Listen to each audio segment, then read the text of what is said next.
have evolved too, so Testing the recording, testing. Test. I think we should be chill though, if anything. Because they're directional mics, so it shouldn't, I'm hoping it shouldn't pick up their audio. see how like I see they're both going. but they're going into if you get too close it's gonna get they're going too to high, peak. so maybe like around here, Yeah, like right here is chill. which is good. I would rather not Yeah, like speak too close to the spit on this spit on this foam. Yo, so we're here, bro.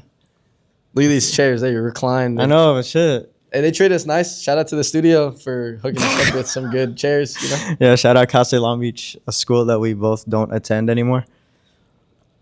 No. But you know what's funny is we're in this conference room and we're on a second story, so this is just a window. But that door right there with the hallway makes me think that we should flip the camera so that we can have like people walking. Oh, you know what? Let's it's college game. Let's day. do that. Let's do that. And by then the end- people by the just end of- like. No. Because there's no way we're gonna get anybody. Nah, I don't think so. No, but imagine it starts with just like one person and there's like someone holding a sign, and then by the end there's just like a mob of people. Well, that's if the podcast gets big, and then That's how the podcast gets viral. yeah, we get viral off of that, and then Missing if it an gets big, opportunity. Next week. yeah, I'm down, bro. New guest next week. Yeah, I guess so. This will be the spot. Someone else sitting here, and that's yours. Yeah, then we can just like add like the third chair in the room of like 1,000 chairs. I was telling Carl before that this is where I used to do when Sneak Speak was in its second season. We did a few episodes in here. That was when I was going to the school. We'll touch on that a little bit later in the pod, but welcome to, I guess this is honestly the first like in-person recording of the Hype Sense podcast. Fucking crazy, bro. Last time me and Mateo did an episode was what, 5 years ago? Did you really? Oh, that long ago? It was 5 years ago, bro. Was that on your podcast or mine? I think it was like both of ours. We did one of each in the same like month or two, but yeah. 5. No, not 5. Really? Yeah. It was definitely 5. It wasn't 2021. I know that for a fact because we weren't doing it when we came back to school. It's crazy. It was definitely. It was COVID for sure. It was definitely late. Yeah. Yeah. Wow. I think another thing. Actually, it would have been. Yeah, it was 2020 because I have an archive episode that I remember, but I don't have the file anymore. Remember the Kobe one we did? We were such different creatures back then. I know, we were like stuck in our caves at the houses and shit, and yeah, here we are now, 5 years later. Evolved. Yeah, we're missing Brian though. Did I? No, we're not missing Brian. Brian, kick rocks. Brian, I love you. We love you. He's been replaced. Did I know you before COVID? Because if I remember correctly, we really got close through the podcast, and then we started hanging out when no, it was like prior to the podcast. No, I don't think so. I think it was like I've known you through Brian, but through like Instagram, through like Eminem. That's so just internet friends. Yeah, it's weird. But here we are now. Mm-hmm. Fucking crazy. But yeah, welcome to the Hype Sense podcast, episode 2 of the revival. Yeah, like I mentioned, 5 years ago, I started this podcast, and I was on Mateo's podcast too. Sneak Speak. Oh my God, I forget how much of a tongue twister that is. It was cool. You know, we touched about a lot of topics that were relevant in the reselling game during that time. But yeah, I guess we kind of just went into like the backstory of how we met. We were kind of internet friends through Brian. Mateo was running an Instagram called Eminem Resell. That was a crazy time too. There were a lot of people running resale accounts like that. I was one of many, but that was a crazy time. Now I remember LAOC sneakers. Mm-hmm. That was Brian. Wait, was it LALB? So that was actually, I mean, this school is kind of how I met you because of how I met Brian. Yep. In all seriousness, shout out Brian. Yeah, shout out Brian. I had reached out to him because I knew he was in Long Beach. I had no idea that he went to this school. Yep. And we got Panda, I think, the first day of school. And I didn't know anybody. So it was literally just me trying to reach out, like trying to find people. Yeah. And I don't remember the first time that you and I linked or like talked, but I do know that he was like I think it was during you would like my friend Carl. I think it was like when you had brought me on to your episode or to your podcast. I think that's where I got the idea of making mine, like immediately after I was like a guest on yours. Wow. Yeah, so he's the reason why. Yeah, he's the reason why this podcast is existing in the first place. And I think like since like after that I think we hung out once or twice like outside of fucking. It wasn't a lot. You're a hard person to reach. You're a hard person to get in contact with. Yeah, it was I had to go through your people and your people's people to get to you. But that was a different time though for sure. But yeah, sometimes look, what is it like last year, like about a few months back, like I ran into you at Arc'teryx. Oh, you texted me to pull up. I pulled up on you when you were Arc'teryx, and then a few months ago at a Stussy sale. That one was organic. That one was just still happened to be there. Yeah. But yeah, I think we're gonna be going back next week. So we're still in the industry. But yeah, somewhat, but it's not the same anymore. No. I mean, shit. I look like I still dress like how I was 5 years ago. When I pulled up and I saw you in that, I fucking Burberry box logo, fucking undefeated. Man. The new one, the old and the new. Nah, these are the new ones, bro. No, old on top and old on top, new on the bottom. Yeah. But so you got the rare air ones, or does it say something else? They say fucking. So the correct ones? No, not. Is it correct? Oh no, they don't say that. They don't say. No, don't say. Yeah, don't say. As if we'll get demonetized. Even though getting on your first pod back. But yeah, the first thing I did when I got those. You checked it. I just ripped out the milk. I was like, no. The thing about this undefeated was like the quality control was actually kind of whack. So I have 2 pairs of these. I just think that they make so many. They make so many that I think 100K. Right? Huh? 100K pairs? Probably. I don't actually know what constitutes like rare versus not rare and GR, but I do know that the numbers are up there, and missing 5 is probably still under a 0.1%. So I don't know. Yeah, but the quality control on these undefeated you should probably stop that you should probably stop that word from getting passed. Yeah. Anyways. See, it's crazy because like they didn't do that for like the rare Air Force, like those black ones. But then one of the most anticipated releases of the year, they fuck up and they put the how the hell does that happen? You know what I mean? Like they just have to take literally the same material of like the text under the Velcro from the rare Air Force and just put it on. But it's like the shoe that literally started the reason why there's a Velcro tongue tag. It's not embossed, but like lasered or something. It's like maybe they just missed. You think they do it on purpose? Oh, 100%. Yeah. You think they do it just to get some media 100%. Attention? Yeah. Remember like those top 3, like the fucking patent leather Complex Con ones with the upside down swoosh? Mm-hmm. That was on purpose for sure. That was on purpose. But yeah, so yeah, like I said, Hype Sense, the last episode we did was 5 years ago. Tell the podcast a little bit about like how life has been since then. Professional athlete over here. I don't know if you want to touch up on that. You tell me if I miss something, you want me to get into something. But as far as Eminem went, I feel like I started that resale brand. It's kind of weird to call it a brand, but I was trying to do more than just like sell. I was trying to get a lot of like a big group of people together to share something. Mm-hmm. I started it because I wanted to expand my collection and like grow the people, like my network around me, because I didn't have a lot of friends who were into it. Mm-hmm. Through COVID, the community got bigger, but it felt like people were chasing business and chasing money, which is fine, but it wasn't the people that I wanted to surround myself with. That's right. Yep. And we started to get out of COVID, and people started figuring out other life paths or sticking on that one because it was working. Mm-hmm. I just found that the people who I joined the community for were no longer doing it in the game. Yeah, that side of the game. You know, like we still chat, and there's a lot of people who still care, but like I don't know. I just felt like I was dealing with a lot of people who were really just in it for the business side of it, which is not what I intended for myself. Yeah. So, I don't know. I felt it kind of fading away. Mm-hmm. The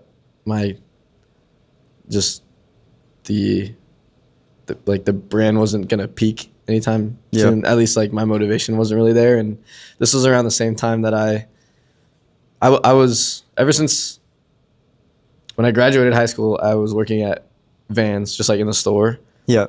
But this was around the time that I applied to the Vans HQ. Mm-hmm.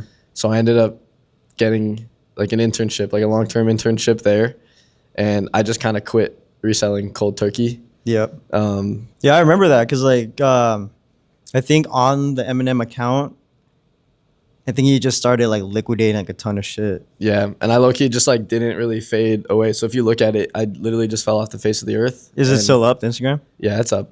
I don't use it, but like it's there. And I have a lot of leftover inventory from those days. I just like those CDD dunks you just want to sell CDD me. dunks. I mean, like if I list some stuff, like it's not bad product, but I mean, we haven't even talked about how the market also like crashed / just like went in a different direction. Like different things are valuable, and all the things that people were trying to hold and deal in back then it's not worth anything anymore.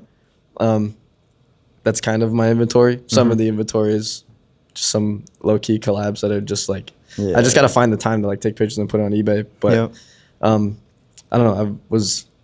I kind of dove deep into that work because that's kind of something that I've always dreamed of doing. We could talk about that too. It's not a secret, but I mean, ever since I was 13, and like I feel like anyone who's an aspiring sneakerhead and entrepreneur, this is like one path that you could go into. And now I get to be on the back end of all these products, footwear and apparel, and I'm not in charge of it by any means, but to see it beforehand and see it in its ideation and creation and be able to make changes, and then eventually it goes into the stores and everyone gets to buy it and wear it, and that's super hype. I think that one of the things that made me the most happy about M&M was that selling things to people and you get to see the joy on their faces and you get to bring joy to their lives just via a shoe. Yeah, I feel like we can do the same. I get that same feeling, and it didn't have to be like a direct like A to B relationship with the consumer. Like I think it's okay for me that I go through a bunch of channels and it's this long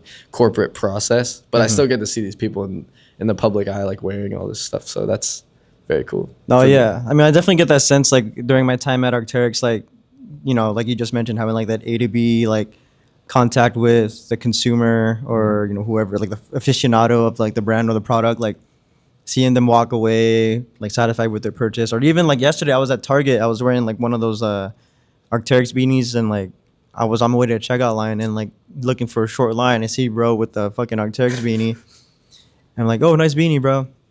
And just like again, like having like that relation to the product, like maybe I might have sold that to him, I don't remember, but there's like a connection with like the familiarity that you guys are both invested in the same thing. Yeah, exactly. And that's what I like that face-to-face contact with people. Again, like I mentioned, like my time at Arc'teryx, my time at Foot Locker.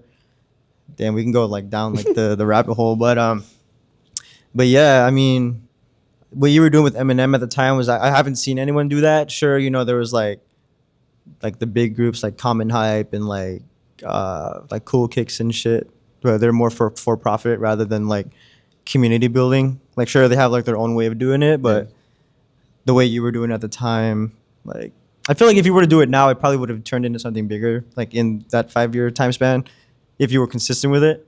I had consistency issues, but I also kind of knew that like I didn't need, like I never really felt so hungry and like that there was like a necessity for it. I was like, this is more just enjoyable for me. And I think that's the thing. I think a lot of those brands and stores do a good job with community building. I just, you have to at the same time run a business in order to stay afloat. And for me, I was like, if this goes somewhere, sick. And if I'm not running a business, I'm enjoying my time with this, but at some time it's going to hit the finish line. And I think it kind of did that. Yeah, I think, like I mentioned, I think that's what happened to a lot of like, I guess you can say our homies, right? Like Brian fell off. LALB sneakers fell off hard. That's the title of the podcast. But no, like Brian's account or like his thing kind of like took a turn, right? Just because he decided to go on a different life path. Did you know Simon too? Brian told me. Well, yeah, a lot of like Jared pulled up over years a couple of times. He was doing the same thing, but I don't know. Yeah, Jared. I think that I've just been careful about using the term "fell off." We could say I fell off. Yeah, I was just like it just wasn't. But I think that if you check in with a lot of these people, they're like still doing well. It's just like their side hustle just became not a side hustle. Yeah, anymore. Exactly. Because like I know Jared started doing it because I've known Jared since high school, and so like he was doing it like his senior year of high school. Like we used to go to SneakerCon together and shit. Hit like the trading pit and do all of that, but I think honestly it was like right after COVID, 2021, 2022, where he kind of just like stopped the whole reselling thing altogether. Because I asked him if he wanted to get on the podcast again, and he was like, probably not, just because he wasn't in the game anymore, right? And like I personally wouldn't say like I'm in that reselling game anymore. I'm just still in the sneaker game. We're on the consumer side. We're on the other side of it. On the other side. Well, technically you could say you're on both sides of it. Yeah. Like I wonder, like now that you have like the knowledge of like one being like the consumer buying up the product, enjoying it, and then two like being on the other side of that spectrum where you're seeing the product being developed, you're seeing like the design phase, like the colorway decisions and stuff like that. Like, does that change like your perspective on buying product as a whole, or is it like it's there's so many different sides of it. I think the first and foremost, the thing about Vans as a brand is I think we've done a good job of dipping our toes into a couple different areas. We have like the inline stuff that you see in the stores. We have it used to be Vault, but now it's OTW, like the more premium elevated thing that you see in boutiques, and you can still buy online. And then there's like, budget level stuff, like Nike has that stuff at the outlets too. We're creating a lot of different things down different lanes for different customers, for a different consumer base. But it's not like we're not targeting the same people with OTW that we are with the inline stuff. As a consumer, like coming from my background and what we've always paid attention to in terms of like the hype stuff, the limited stuff, the high quality stuff, the things that tell good stories. I think that our OTW side of our brand does that. And that's the type of stuff like when shit drops, I'm like, oh, hell yeah. But when there's like inline stuff, we drop a lot in like 1 month. We drop like multiple colorways in 1 month. And that just becomes like, whatever you like. And we're trying to reach like mass audiences with those.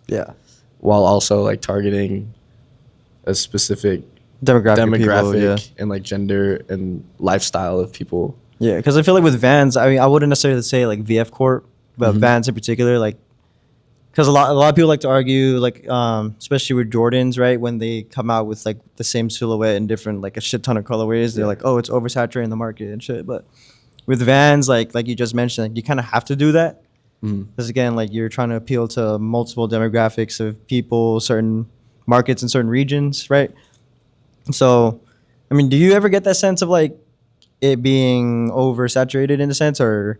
I've thought about how like if you look on a Fortune 500, like Nike is so far up there.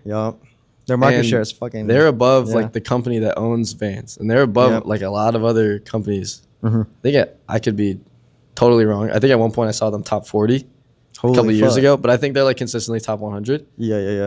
Like, I think that they're limited. I have no proof. I have no idea. But I would guess that they're limited. Let's just take the undefeated fours. I bet you they're putting more units into production for undefeated fours 2025 than we are into, like, a given seasonal colorway of, like, our shoe, even though it's, like, super, like readily saturated. available. You can get that anywhere. It's not in high demand, obviously, so it's going to sit there and the fours are going to sell out. But I think that's how much demand there is. Like, Nike sells a lot of shoes. I know, man. And like I think a lot of like their majority of the profit now is like, well, aside from the shoes, it's mainly like jersey sales because they got that shit with Fanatics.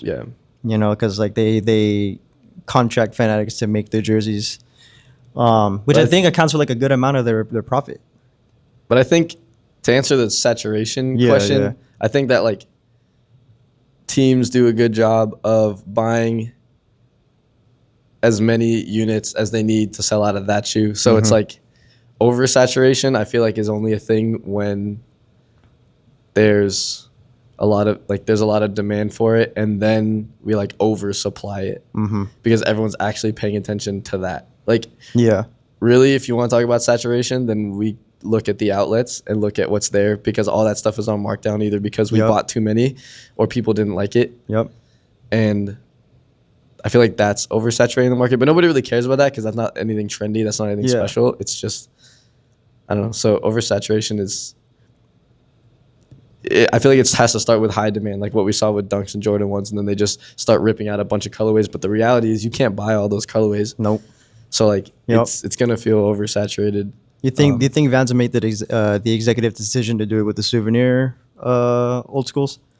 Or old schools, yeah. Explain that. Because like they've already released the first colorway, right? Mm-hmm. And they're before the podcast we were talking about this. I think they're releasing the second colorway, right? You gotta do some research to make sure that's public knowledge, but I'm pretty sure we might have to cut this out. But I'm pretty sure. Hold on. Okay. We can look up if there's supposed to be a second colorway. And yes, I did.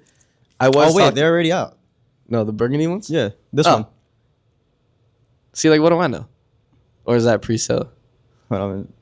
Yeah, because that's the second one. Yeah, I think it already came out. All right, well, there you go. All right, well, yeah. So we just had to make sure.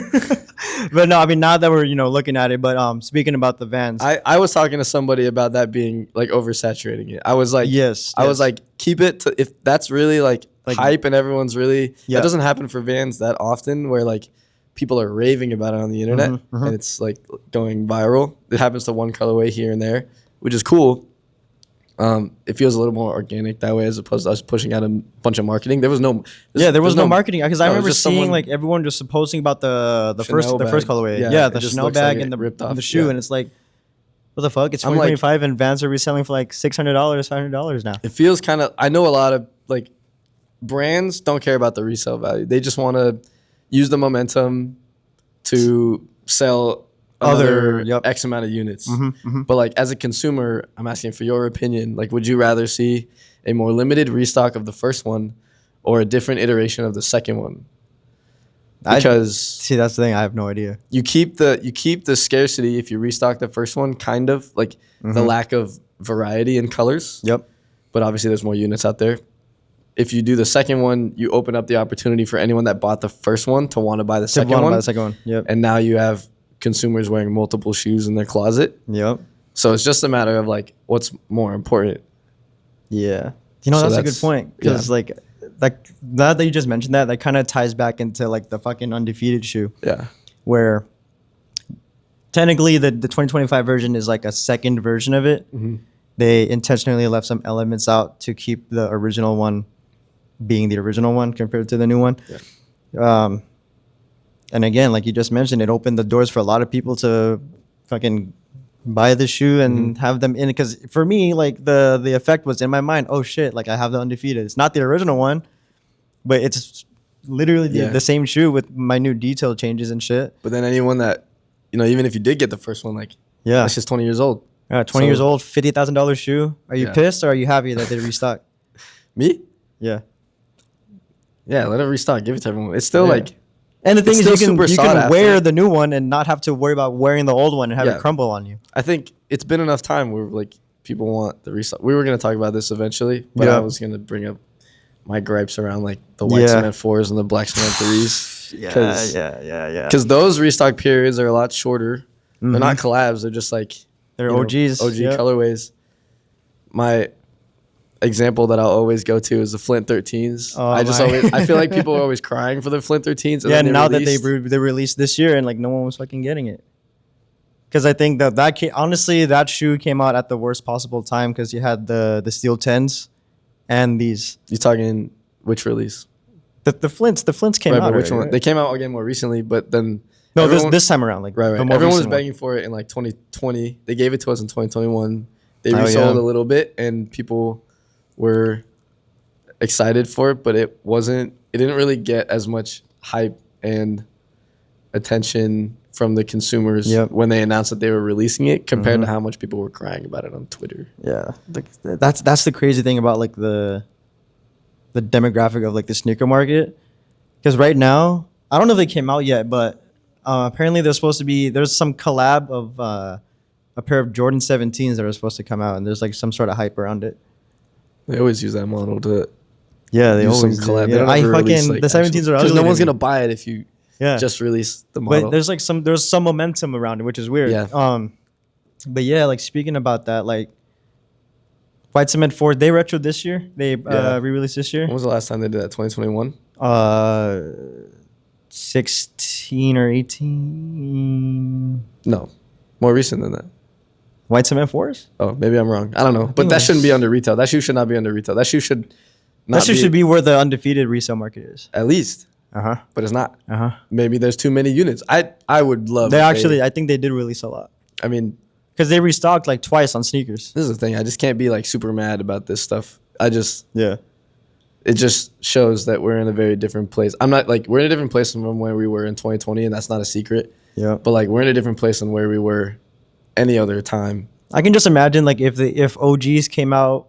So again, for example, right, the white cement 4s, if they came out with that shape during COVID, because what was the like best selling model Jordan during 2020? Jordan 1s, right? Jordan 1s, and then Dunks, it became University Blue 4s. Yeah, it turned into the 4s, and the 4 hype hasn't really gone away. But like, but the aftermarket for 4s is much different. Yeah, because that time, like, I think even now, like non-OG 4 colorways are reselling better than OG colorways. Like I mentioned, the University Blues, those taupe hazes, like You're the saying brown those are selling ones, better. like back then. Yeah. I guess some of it's still sort of now, but like those it was all colors. kind of similar. Was it really? I feel like the University Blues were at a similar spot as like the Oreos, which is not an OG, but it's close. It's the closest we got to the white cements. Mm-hmm. Oh, the tech whites, yep. Is what I meant. Military blacks and like midnight navies were all like low 300s. I'm surprised that the Navy SB 4 is doing. It's just like shit. I don't know. I have no comment. I'm honestly because they were supposed to do a red pair, but then like with the demand of the navy blue pair that had, it was like little to none compared to the green one. So they just botched it? I think they're going to release the red pair at some point, but I think the red will do better than the blue. But just like comparing like the market between the green one and the blue one, like it's not at least like up to par with each other. Weird. I think that like looking at market is not. Yeah, it's not a good indicator representation of like the amount of demand out there. Mm-hmm. It's just demand versus supply, and that's where our views are tainted after being in the resale market for so long. Like, it's like, oh, what's the market like? We look at what was a good release based on what the market is, but in reality, like there's a shit ton of people still wearing military blacks. Yep. A lot of people still value the SB pine green 4s. Yep. Just wait till Black Cats come out again. Like people are still wearing Dunks. Yep. Black Cats. Wait, they're coming out again. Aren't they coming out again with Nike Air this time? But like. How many, like now, especially after being on the back end, every time something comes out, I'm just like, how many units though? Yeah, I don't know. I haven't heard any rumored like stock numbers, but if they trend to be as far as like the demand compared to like when did they even retro last year? 2 years ago? I want to say 2022. The Black Cap, 3 years ago, I guess. I think we'll see what happens with that one. But did I tell you that I saw? Do you know what Amon Meniere 4s, the new women's ones? Do you know that's still sitting on the Nike website? Yeah, are they on the Nike website? Yeah. Do you know what they go for on the market? Are they under retail? Yeah, but do you know how much? $80. No, not that low. Maybe 110. No. I think it's more like 150, 170. Retail's like what, 250? But I saw them at the outlet. Oh yeah. Look, like I you wouldn't be surprised, but I haven't been paying attention to a lot of the market stuff. Like I go about my day to day, I do some other shit. Yeah. And I pull up and I saw the quilted 4s, like, oh, these are nice. And I turn it and I see the logo on the tongue. The A on it. Yeah, and I'm like, different times. We're in different. Yeah, dude. Because like times, I don't know. Think of it like this: 10 years ago, you used to see like Jordan 1 lows in the outlets, right? Like the Chicagos, the Royals, and now they're supposed to like retro them again this year, November 15th for the Chicago lows, big swoosh too. There is some like hype around that, but back then like they used to just go straight to the outlet. No one would buy that shit because everyone was buying bread to be the high top ones. Yeah, the highs. That's it. No mids. Nope. I mean, even now, with the exception of COVID, because everyone all this stuff still sells. Like, yeah, mids still sell. Like if you're still holding on to All Star mids, remember those fucking chameleon ones? Yeah. No, the glossy one. The chameleon was the highest. The glossy. The carbon fiber one. Yeah. Those are fucking money, bro. Those were fucking money. Made a bag on those ones. And then Air Forces during COVID, bro, with the Flex, the Foot Locker FLX shit. Dude, the exploit. Yeah. No, once that shit came out, I was out of the raffle game for sure. I wasn't. Oh yeah, bro. All day. I gave up. Some people flourished, and I I couldn't be bothered with that. Well, technical difficulties. I didn't realize that the fucking camera only recorded up to 30 minutes worth of shit. But anyway, we weren't talking about anything important. It's nothing too crazy. Just all the upcoming releases that's down the pipeline for Vans, all the stuff that everyone wants to know. Yeah, we kind of got locked in on like shoes that came out this year already, and Mateo has some pretty neat things to say to the community out there. What about OG colorways this year? I was just saying that when it comes to ranking, I don't think we're not going to rank top shoes of this year so far. But when it comes to talking about sneaker of the year, I just don't think that you can include re-releases. Yep. Any of the reimagined stuff, anything that's like an OG colorway, because I respect it. Yep. We were talking about the white cements, and I was saying that like I wouldn't put the white cement retro as like a contender for top of the year, top anything of the year, unless it's top retro of the year. Yep. I would put it top shoe of 1989. That feels like it makes more sense to me. Yeah, no, I get it. But then we bring up the conversation about your undefeateds, and you think that should be because we were talking about that sneaker of 2004. Yeah, but the thing is, again, like when we were talking about it, because I was asking Mateo, like, okay, like if you had to choose between the Brick by Bricks, the Nigels, or these, he chose the Nigels. I obviously chose the undefeateds. I'm not mad that you did that, but I would never. Yeah, I get it. But for me, it's like this is the first like collaboration Jordan Brand ever did, right? 20 years ago. And I will also throw out there that I said that my favorite sneaker of all time is the Kobe 9 Elite which did re-release this year. They pro-troed that. I would put the Nigels above that. I would put any new color of just like a random shoe that no one cares about above that for sneaker of the year because that is sneaker of 2013. Yep. Or if you want to talk about like best sneaker to come out since 2000, I would give it that. But that's just my favorite. Yeah, that's just my favorite though. Dude, they're under retail. Like, it's not gonna. Yeah, I'm gonna get them. They keep dipping. So yeah, I think they're like 180. 180 max right now. I think 170. My friend went to the Nike employee store and they were like 120 over there. 120 plus the 40, or 120 after the 40. After the 40. Yeah, I would love to get it. I have still never gone. I've gone to Oregon a few times. Yeah, I passed by. I've been to the headquarters, but I have not been in that store. I know. Like when he went, like I was so tempted to be like, here, I'll send you the money. Just give me the. Hell yeah, I would do that. No, I didn't. You only find out after the fact. You only find out that your friends are there when they post on their story with their bag. I know, because the thing is, he lives there, so like, for now, smooth. Yeah, fucking hit him up. Tell him to. I know if he goes again, I'll let you know. Because they might honestly they might be there still. To be so honest, I'll take one. Nah, but yeah, I mean, yeah, a lot of OG colorways this year. One that really like is kind of weird for me that not a lot of people are copying is the Fire Red 5s, the black tongue. I copped a pair. Love it. I'm not mad. I just don't wear Jordans to a level where I'm like buying a bunch of Jordans like that. Most of these OG colorways, they're undeniably good. I will never doubt that. It's not enough days in the week for me to wear. There you go. Fire Red 5s, White Cement 4s, Black Cat 4s. Yeah, and that's like the problem for me. I would never. Wait. I would never wear Black Cat 4s. Oh yeah, let's get that out of the way. Like, as much as I wanted to like try to wear Black Cat 4s, I don't think I could do it either. Just because like the connotation that it brings. Triple black Air Force energy is the same across any triple black shoe. Yup. I don't know. It's just like. I hope we didn't talk about this earlier. Otherwise, put it up. Like if you're wearing all black shoes, like you're wearing a shiesty. Yeah, true. Yep. A black one. And you're robbing Kias and shit. No, all black. Kidding. Yeah. But yeah, I don't know. Like there's all the hot Cheeto girls. Yep. All black. All Vans, black. Air Forces. Yeah. All black superstars with the white stripes. That too. No, but then there's like a different level of it where there's like it's pure all black. Like if you have the pure all black shell toes, you're something else. My old roommate had all black Sambas with white stripes, and he took black nail polish and he painted the stripes. No, he did not. Yeah. That's fucking crazy, bro.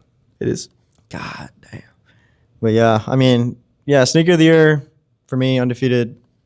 Nigels, I guess you could say Nigels. You're gonna say the Nigels? No, you. No, you only gave me one option. You said the Nigels. Okay, so what's your pick for sneaker of the year this year? I don't know.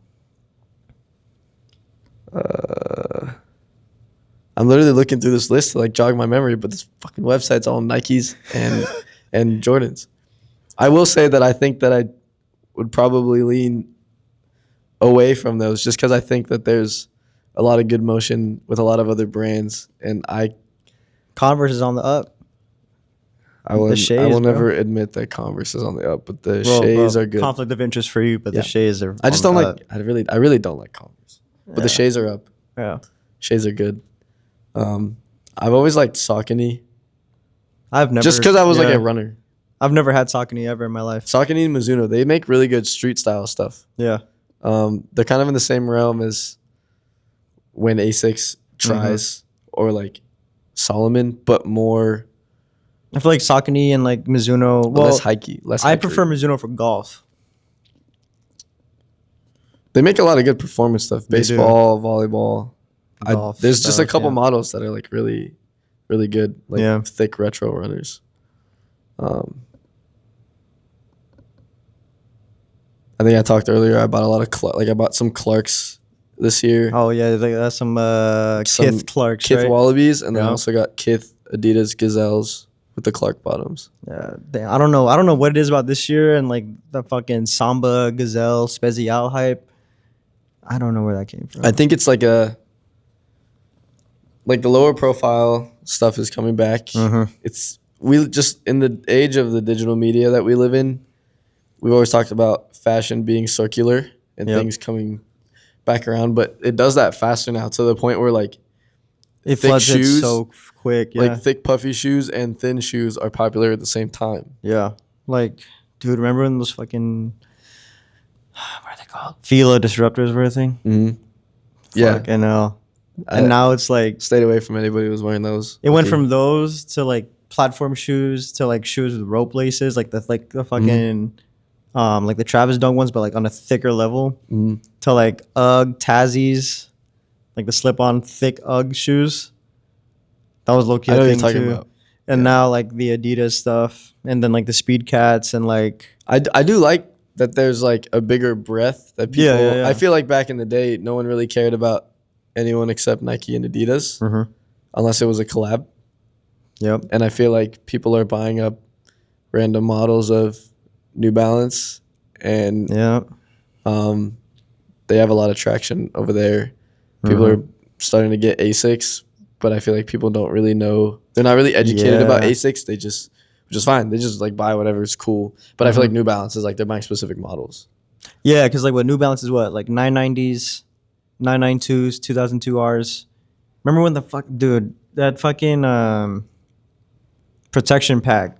I still would love to get any of those. I need the gray pair. I would be down for a gray or like the marshmallow one. Yeah, those are clean. Even the navy one, I would be down.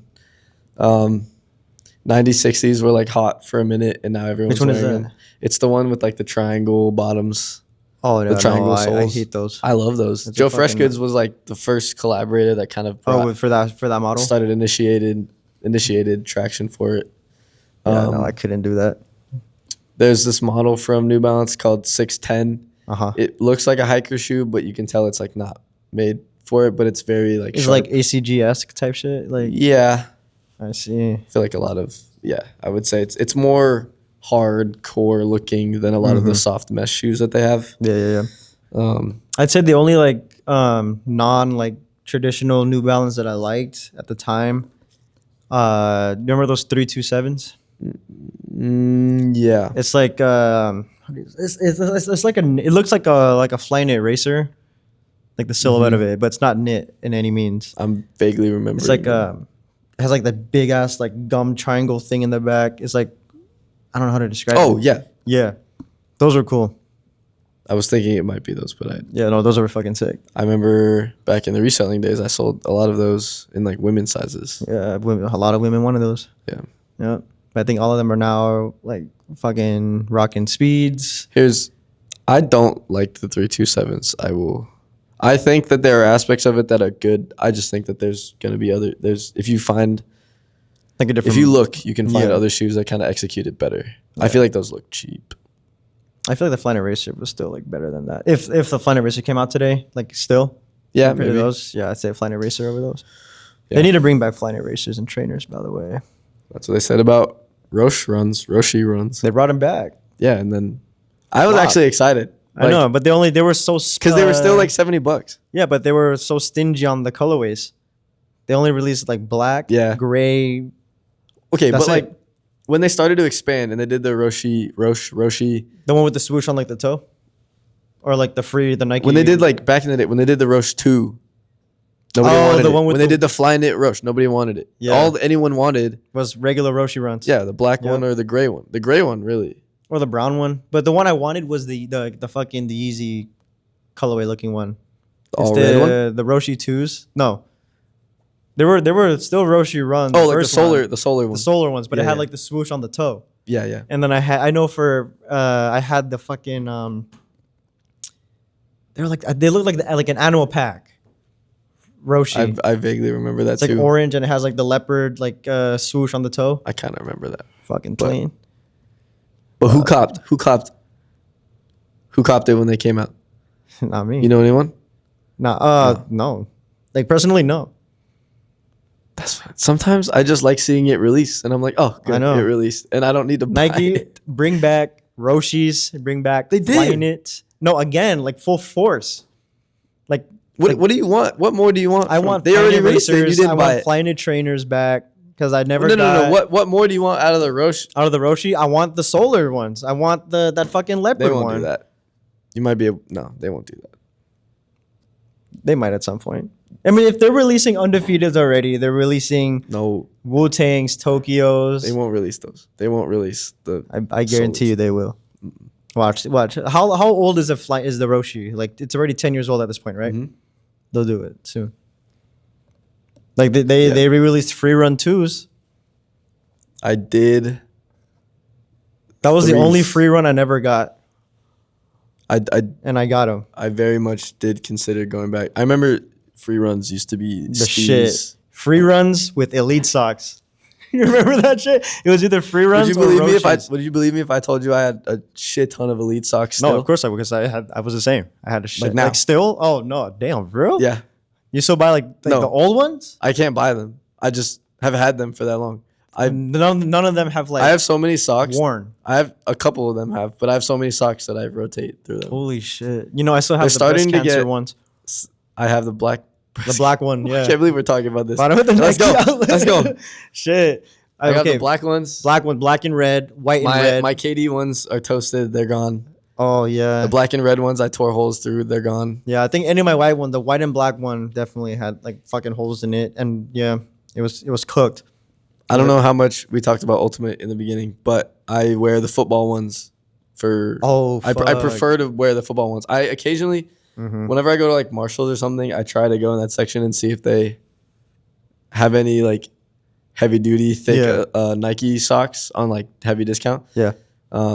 I haven't been super lucky, but I found a couple. Damn. But those are good to play in. Yeah, bro. I feel like depending on the color of Roshi or the color of elite socks you're wearing back in the day, that's how much aura you had. It was part of the. Can you pull off the elite's color with like? Because if you just wear like a neon one, you're low-key a nerd. Yeah, but like if you're wearing like the KD ones with like sequelizers, dude. I remember when those came out. I had the gray one, the gray sequelizer elite socks. I found my teal ones and I wear my teal ones now. Hyper elites. Oh, I forgot about those. The one hot take though, like the one that I really liked, were the Team USA ones. Not a hot take. The red and blue one. That's a very not hot take. The red and blue one. That is a very agreeable take. You think so? Yes. Holy, so you have a pair of those too? No. Bro, I remember. I had grown out of them by the time I stopped. Like, they're expensive. I stopped buying them. I wear them, but like I was like, I don't need any more. See, like I was tempted to buy like the newer elite socks, like at like Dick's or whatever, but like they're not the same. They're not the same. You know what I'm saying? Because they're more like technical now, right? Because you know, yeah. It's the old technical. Elite socks, like it had nothing technical about it. It was just a plain cotton sock. But you had more the compression. There weren't a lot of like good compression options. I feel like. Yeah, but then until the sequelizer came out. Right. But then it started being more saturated, I guess. Now you can get tech socks. You had the most steez wearing elite socks when you flipped the top of the sock down and instead elite and like the size in the back. I thought I was inventing my own steez. Your own trend. When I wore my socks inside out. Fake steez, bro. For like most of like 8th grade, I would flex my socks inside out. Yeah. That's fake steez. No, that shit was real. I was a trendsetter. Trendsetter? Yeah. Shit. With my slogan tee that said Mr. Clutch with the Nike swoosh. I thought I was hard. You know, I thought the same way with my Linsanity shirt. No, that is hard. I still have that shit. It don't fit me no more, but like I still have that. My girlfriend's not like super into basketball. But we drove by Stanford and we drove by Palo Alto High School. Jeremy Lin. And I was like, she's like, who's that? And I was like, you never heard of Linsanity? And she was like, oh, I know Linsanity. And I was like, you want to drop 25 on Kobe, bro? I was on a plane recently. I watched this little documentary about Linsanity. Yeah. Hell yeah. I mean, like, obviously we know, but they were going in depth a little bit. And that was good. At least as an NBA champion, he can say that. Mm-hmm. With the Raptors, right? Remember the Mohawk? Remember the dreads? Mm-hmm. Remember, was it Charlotte Hornets, Jeremy Lin? I like to forget. Yeah, you like to forget. Bring me back, like, bring us back to humble beginnings. Yeah, New York. We need the Knicks should have never traded away Jeremy Lin, or I don't even think they traded him. He signed somewhere else, right? Didn't he? Just imagine how different the league would be if the Knicks kept Jeremy Lin, because he's only there. He was only there because Carmelo was out. Mm-hmm. Just imagine if they kept him, like main roster, like starting rotation, right? You think that when that happens, that like owners or GMs are like, that's a one-hit wonder, like why? Or you think, like, how do they manage to get rid of them? They just think that they're getting good value. Yeah, like just for like oh, that this short won't amount happen of time, again. because like these other team that I'm trading him to is gonna ride the hype, and this isn't gonna happen. Yeah, because he went to Houston after that, right? After New York, I think so. Yeah, he went to Houston. He was doing decent. Am I tripping? Did he not play for the Lakers? He did. Yeah, after Houston. that. Okay. Yeah, because he went to the Rockets. Dwight was still with the Lakers. I want a Jeremy Lin Lakers jersey. I want a Steve Nash Lakers jersey. Fuck, is it hot? I'll take a Dwight Howard one too. Fuck it. Yep. I'll take one. We should go to a game. Steve Nash. I'm going on Friday. This Friday? Yeah, preseason against the Kings. They're playing right now. Russell Westbrook? Gonna be there? Oh, that's right. That happened today? Bro, today I was actually talking with my homie last week. We're talking about like how crazy it is that like the NBA has no Russell Westbrook. And then this morning I get the Shams tweet, the Shams notification, bomb. The Shams bomb. Russell Westbrook signs a deal with the Kings. Like, okay. Honestly, I mean, not that he would fit in the Lakers rotation anymore, but I wouldn't mind taking him back. He's good. Yeah, but he didn't mesh with LeBron and AD. Nah. But I don't think he'll mesh better with Luka and LeBron. Just because we have Marcus Smart now and DeAndre. I think we're pretty stacked this season. Our starting lineup is looking sexy. I do like Marcus Smart. Yeah, Marcus Smart is good. Good defender. DeAndre Ayton, seeing him like play in the preseason so far, has been doing pretty good. I like the rookies from last year. I like Connect, but I did think that video of him tripping with Draymond Green was funny. Yeah. Did you see that? I did. Just imagine, dude, how different the team would have been if we got Mark Williams in that trade. I don't know. Because so we were supposed to trade Dalton Connect for a center because AD. Yeah. If that trade had finished. Yeah, but then it fell through because he didn't get a physical or some shit. Mark Williams, the center. Yeah, it's crazy. He's balling out now for us. I'll take it. Yeah, but yeah, this is funny. Taking my girl on Friday will be your first game. NBA game. I've never been to a Laker game. It's fun. I've been to NBA games. I've never been to a Laker game. I bought tickets to see the Jazz next month. Oh shit! It was just like a cheap game, and my buddies how much? Coming in. I think I paid like $80 each. You're in the bleeds? Yeah, that's not bad. No, it's like the front of the top section. Yeah. Oh hell yeah! But like, if we can sneak our way down, we'll do that. Oh yeah, you can always do that. Yeah. Like we've never done that at an MLB game. What? Never just sat in your seat? Yeah, never. Did we move when we went to the Angels? No, game? we never did that. We never. Remember? No, we never. Yeah, because you were there with your homie. I was with Brian, and like we sat in our assigned seat. We moved to go sit with you. Yeah, you guys came with us, but like we never like moved to get closer. Yeah, if you catch what I'm saying. It was a pretty good. Yeah, like we didn't end up at home plate.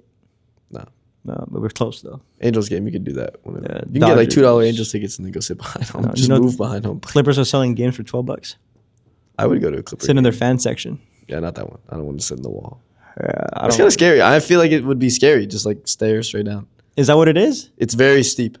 The wall is very steep. Have you been into it though? No.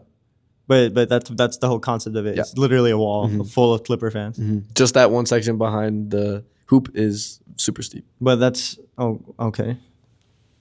I mean, I'd go like if they're playing the Clippers, the Lakers. I'd go buy. Well, then the tickets aren't going to be cheap anymore. I don't care. I would go. That's the only time I'd go to Intuit Dome. That's fine. Yeah, I actually went to the Intuit Dome and they have like a court outside. Oh yeah, when you could just go in. You ran there? No one was there, but I was willing to. But no one was there. Damn. I think it's got to pick up some speed, but that's a good place to go hoop. Oh yeah, I mean it's open to the public, right? It's just annoying because it's in Inglewood and like where are you gonna park? There's a parking garage, I guess, but I guess you have to pay. Yeah. Most people just want to just go to another park that's already got runs. Yeah. But Intuit Dome's got pretty cool stuff. They have a high school jerseys. Oh yeah, I think I saw my high school there. Me too. Borillo High. Someone took a picture of theirs, and I saw my high school right there. That's fire. Yeah. Well, I'm gonna check that thing real quick. I was just gonna say you should check on it. Okay, 21 minutes. Okay. Shit. Yeah. I don't know, but Intuit Dome. Only time I'd be there is for a Laker game, or for like a concert or some shit. I don't know. There hasn't been an artist that appeals to me to want to go. I haven't really seen a lot of concerts at Intuit, so I wouldn't. I would have gone to the Bruno Mars one when Intuit Dome opened. I would love to go to. I would love to, but no, that shit was hard to get. What, $350? Yeah, fuck that. Pair of tickets. Like Bruno, I love you, but like you're not worth $350.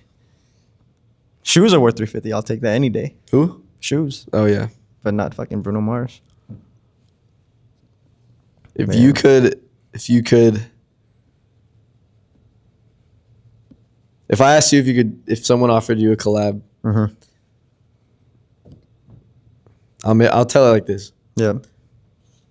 If someone said, "I want you to tell your story on my shoe," I don't really care what the shoe looks like. Yep. What story would you tell? What story would I tell? What story would you tell? Probably like my Filipino heritage. Yeah, I feel like there's not enough of that in footwear. Well, the only one that did it was the Kobe 9 EM Low, the Philippines. Yep, that's the only one. But I'd probably do something along the lines of that. Not make it like a typical like blue, red, and yellow. I mean, I'll probably add some like elements of that, but just tell like some button patterns. Yeah, honestly, yeah. And like the mesh. You know, what would be sick is like a Jordan 5, but like in the window.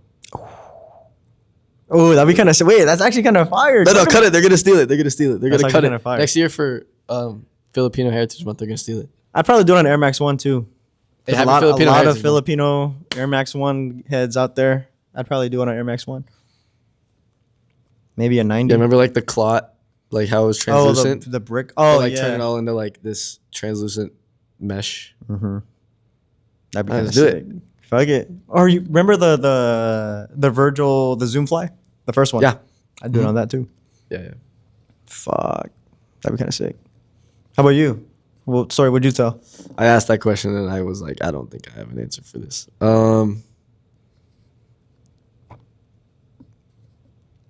I think that I talked about how I like these like funky models. Yep.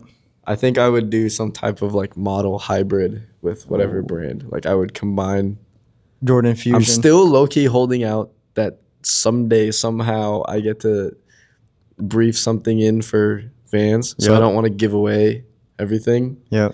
But yeah, it's been done before with like other models, but I think that I would want to bring 2 models or 3 models together. Oh shit. We've talked about how I like that's like combining colorways. Would you do like a what the Vans? I think I would keep the colorway pretty simple. But the shoe itself, would be like a blend of models. That'd be kind of sick. Yeah. I think didn't they do that with like a Skate High? There was a collab recently, and like the inside was like a mid and the outside was a high, but it wasn't technically a. No, it was like a mainline like Van. They used to do in like 2019 or 2020. They had like a slip-on encapsulated in this like clear old school case. What the fuck? Yeah, but it wasn't like a blend of models. It was like one on top of the other. Oh, that's weird. Yeah. What the fuck? They're pretty interesting, but they didn't do well. Shit, no wonder. Yeah. Fucking hell. Well, what do you think, bro? I think that's a good place to end it right there. Do you have any hot takes to leave them with? Hot takes. I don't know. Honestly. Just drop a hot take and then cut it. But I was telling Carl before this that I listened to this podcast. Mm-hmm. It's a Frisbee podcast. I'll put them on blast. It's called Deep Look. Yeah.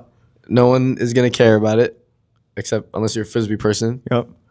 But I think that one host out of the two hosts on that podcast gives the most agreeable takes ever. Ever. I don't disagree that he has Frisbee ball knowledge. But it is like I can predict what he's gonna say because he's just gonna agree with what it's not entertaining. Never a hot take. There's never a hot take, and he only ever gives like the most agreeable takes. It's like why are you even listening to this? There's not really a point in me listening to him speak. Do you know them personally? No. Man. No. We'll tag him. Yeah, I'll tag him. We'll make this a clip and we'll tag him. I think if I did get on, I think I would call him out on it and like try to get some hot takes out of him. Yeah. Because it's funny though, because whenever he does try like low key give a hot take, the other guy just shuts him down and be like, that's not only a bad take, you're just wrong. Wow. That's wild. It's really funny. Anyways, so you gotta give what's a good hot take? I don't even know. There are no good hot takes. That's why they're hot takes. One that's like enticing enough to be engaging. You're worried about making clips. I'm just worried. Yeah, I'm worried about the viewers, bro. You're worried about. I'm trying to get as much views as possible. You're trying to create clickbait right now. I'm asking for authentic hot takes. What makes you different in this world? Tokyo 5s were the worst release of the year. Worst release? Mm-hmm. You're talking about shoes. I think the Tokyo 5s were the worst release of the year. Okay, so like.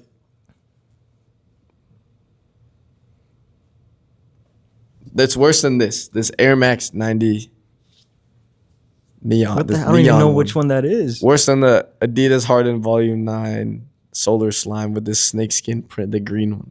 Well, I don't pay attention to those. So there's the thing, like it's very like subjective, right? Out of all these releases that were like huge marketed stories, that one. Well, the thing was with the Tokyos, right? They said it was only Japan, and then they said, "Oh, never mind, we'll do it in the U.S. and sneakers." And you don't like that they made that accessible. A lot of people, yeah. Or even worse than that, the Pink Awake 5s were probably up there for worst release of the year. So you like them? I like them, but then like no one got them. Leading up to that release, okay, there was supposed to be X amount. Let's say, for example, like 7,500 pairs, right? Okay. Someone offered people online, like, hey, like I have like the early link. It was like an employee thing. Or friends and family thing. So she was charging people $150 to get the link. People thought they were getting their shoes. No one got their shoes because the fucking lady scammed everybody out of it. And then when the actual release happened, they were all backdoored. And the pink ones were only, in store in New York. So no one outside of New York got a chance to get the pink ones for retail. That doesn't happen more often than that. We're bringing in this random lady scamming people. But it's not even that. It's just like, bro, it's a part of the release. Well, the thing was like it was like a friends and family link for friends and family only. Wait, you're talking about Awake? Awake, yeah. Bring this back to the Tokyos. No, I'm not even talking about the Tokyos anymore. Why was the Tokyos bad? Oh, because the Japan thing. And the Japan thing, whatever. So you're saying the Pink Awakes was also bad because probably no one not could worse get them than except that in New York. Yeah, just because like again like they were probably just as bad as remember when Trophy Rooms came out, the ones. Yeah. Yeah, just as worse. Yeah. Than that. Yeah. How do you backdoor a collab that's only supposed to be released at your store? Ask Marcus, bro. How you get away with backdooring? Gotta ask Marcus. I don't know, bro. Because Marcus Jordan backdoored like thousands of that shit. Conceptually, that just doesn't make sense. Exactly. Just be like, oh, it's my shoe. I can do whatever I want. Yeah, because I think the story goes like he called people to go to a trophy room, and he was probably charging like 400 per pair, right? And probably selling like 100.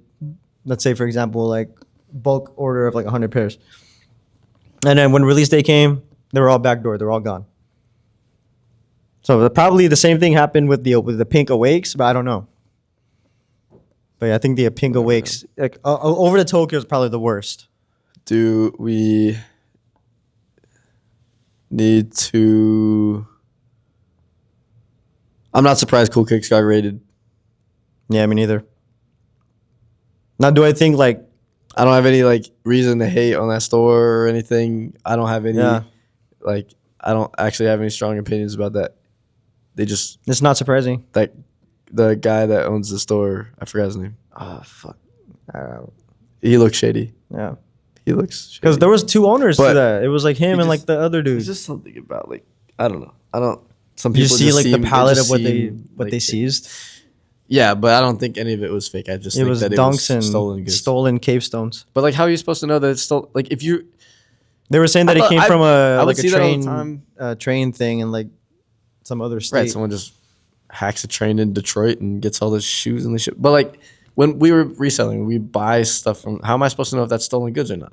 Exactly. I don't actually blame them. I just But I agree. I'm not surprised that Cool Kicks got raided. Like, do I think like, let's say for example, like Rami guy had any part in whatever they were doing? I don't think so.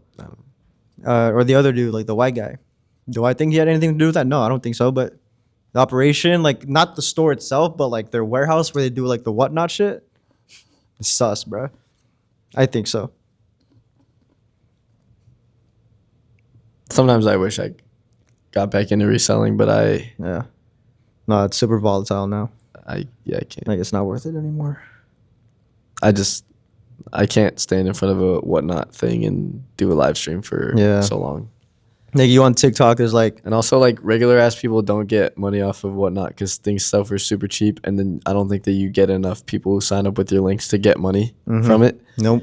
Like I would not have enough. Like you're better off making more money on like price picks, like sports betting, than you are at whatnot. I'm so serious. I guess so. But like again, like if gambling is addictive, don't do it all the time. But don't do it all the time. Is that what you said? Yeah, do it here and there. Do it here and there. Yeah. Sporadic gambling is okay. It is. I agree with that. Let me know in the comments. Not a hot take. No. Gambling is okay. It is. See, the motto is if you're up, leave. It's that simple. You play, you're up. I want to be up more. Oh, leave. That's where the addiction starts. What's your favorite game in the casino? Casino? Yeah. Cosmopolitan, Las Vegas.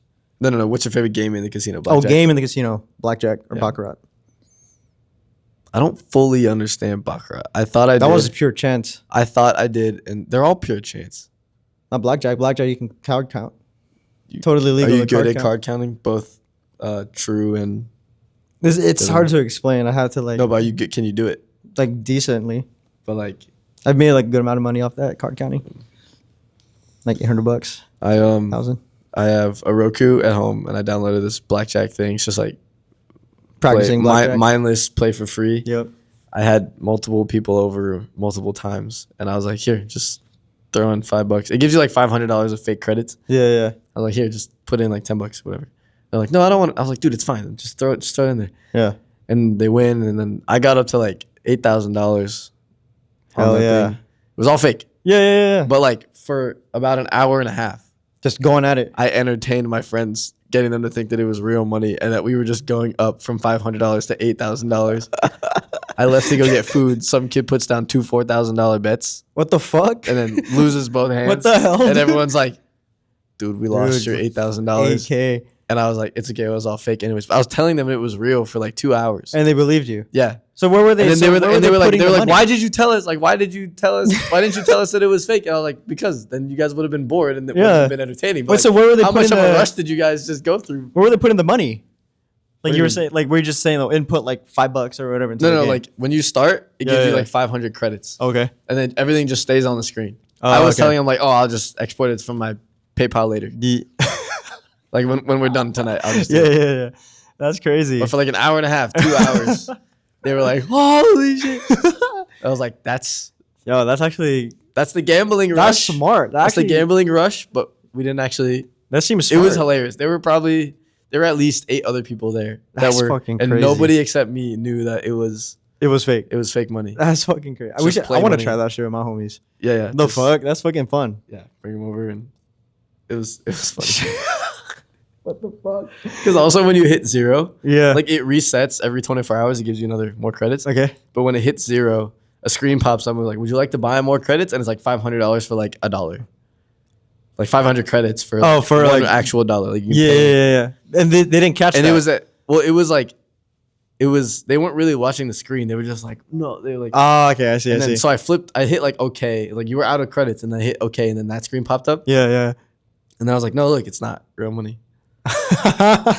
That's fucking crazy, dude. It was top tier entertainment for that night. That's where we are now. We as were a just society. all slamming pizza and beers and gambling fake money.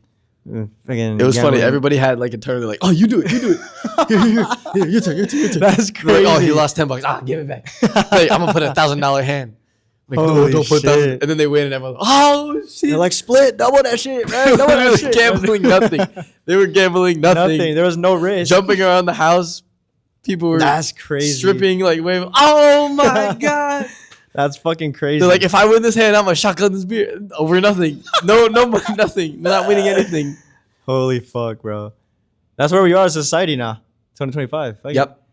Fucking get entertained on a rain bet or some shit. I do watch a lot of like people betting. There's this like duo of brothers on TikTok, and they're like gambling on a fridge until we win it, or gambling on a set of speakers until we win it. Yeah. Have you seen those? Yep. It's pretty. It's peak this guy entertainment. like betting $1 for every 10 followers. Oh yeah. And he got to the point of like betting like $600,000. Fuck. That was entertaining to watch that series. Hell yeah. I don't know. It's not my money, so. Yeah, exactly. It's always better when we watch other people lose their money. Yeah. Like there's this guy who, like those videos on like Instagram or TikTok where like, oh, can I get like 10,000 burgers? Give it to the homeless. Mm-hmm. So he'll fucking do that. He'll leave and then he'll fucking gamble it. Like what the fuck? Oh man. But yeah, thanks Mateo for pulling up. Back at our. So I mean, this is your alma mater, not necessarily mine. No, not yet. Not yet. When I'm done, then 100%. Yeah, let us know what you guys think in the comments about this episode. I do plan on having a few other people on. Will it be at Cal State Long Beach every episode? I don't know. No. Will Mateo be here most of the time? I bank that the next one you're just gonna pull up to a park. Probably. Honestly, if it wasn't here, we'd probably be at a park bench. Probably. Like a I don't know. Maybe inside Disney. I don't know. You should just like go find like a random person and be like, yo, you want to sit down and talk? You know those tables like right there? Just go ask a kid. Like, we should have done it right there. Yeah. And everyone that comes up. Yeah, you want to be on the pod? You should do like one of those like, ask me anything. No, I can't. It's too soon to do that.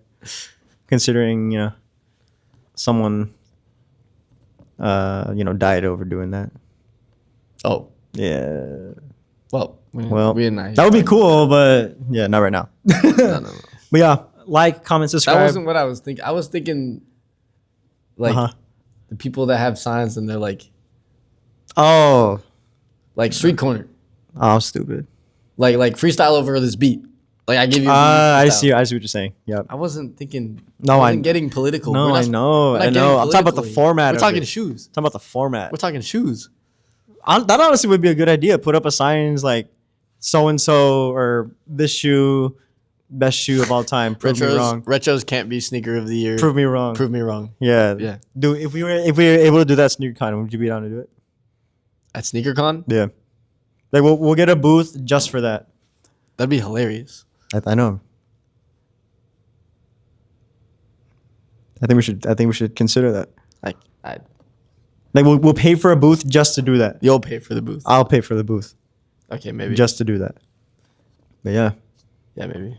Yeah, but yeah. Like, comment, subscribe. Thank you guys so much for watching. You guys are on Apple Music, Amazon, Spotify, or the podcast Where are you gonna app. put this video? YouTube? Yeah, this video is going on YouTube. Can you get this video on Spotify too? I think so. We'll try it. I have to check my RSS. I'll try. But yeah, that's it from us. Thank you. What are you gonna get for dinner right now? I don't know yet. Jollibee probably. I don't know. I look you want like Jollibee. I'm probably just gonna go home. Wingstop. Shit, Wingstop's on gas, but probably just gonna go home, bro. I gotta study. We just gotta let them know what we're like. Yeah, I'll probably get some Jollibee. I don't know. Where do you get Jollibee on? I don't even. Where? I don't like Jollibee. That's my hot take. Where or what do I know I get you from said Jollibee? goodbye already, but I get I don't know where to go to Jollibee because I don't go because I don't like Jollibee. Jollibee makes me throw up. As a Filipino, I'm telling you that Jollibee makes me throw up. You try the cat's eye meal yet? It makes me throw up. Why would I? But try you had it already. I'm not trying. Try it. I don't know what I tried. I went there before and I tried it twice. What did you get? Both times. I don't remember. It was so long ago. I don't go anymore. I don't pay attention. It's not good for me. The Bay Area fucking screwed you over, bro. What the fuck? Maybe we haven't had Jollibee out here. There's more Filipinos in the Bay Area. Yeah, there is. I just eat actual Filipino food. There's one next to the Jollibee in Cerritos, bro. You're not gonna get in Westminster. Jollibee is in Cerritos. Yeah, you're not gonna get in Westminster. No, I'm just having fun in Westminster. Yeah, fun banh mi. Yeah. Fucking what else they got? There's a Chinese place that fills up your. Yeah, get dim sum at fucking Seafood Cove too or some shit. There's like you get like Chinese food in a plate and the shit doesn't like the lid doesn't close, and they like triple bag it. Yep. That lasted me 4 meals. Yeah. Mad chow mein, hella fried rice, not enough like meat and shit. Yeah, like the amount of chow mein. Maybe I'm gonna go get that right now. The one right here next to the China Star. Yeah, right here. China Star is good value. I don't love how like the chicken tastes. I don't like how a lot of the food tastes. Yeah. I think that the thing with Panda is that Panda is actually like I think that they do a good job on the food. I think that the food tastes. Mateo, bro, what the fuck? I think that's the hot take right there. That's the hot take right there. I think the value is good. No, the value is good, but it's like you're. But I don't really love like the orange chicken at China Star. I think the portions are good, but until you tried this, I forgot what it's called. I've only been there once and I just moved, but there's a Chinese place on McFadden and what street is the is like the Huntington Beach, like Costco Beach movie theater. Is it Beach? Okay, McFadden and Beach. Oh wait, is it? Yeah. Beach, McFadden and Beach. There's a Chinese place right there, and it is gas. Right, it's really good. I had leftovers, three meals of leftovers. God damn, boy. Good value, good taste. Well, that's a good way to end it right there. Yeah, that's it for me. Like, comment, subscribe. Thanks for watching.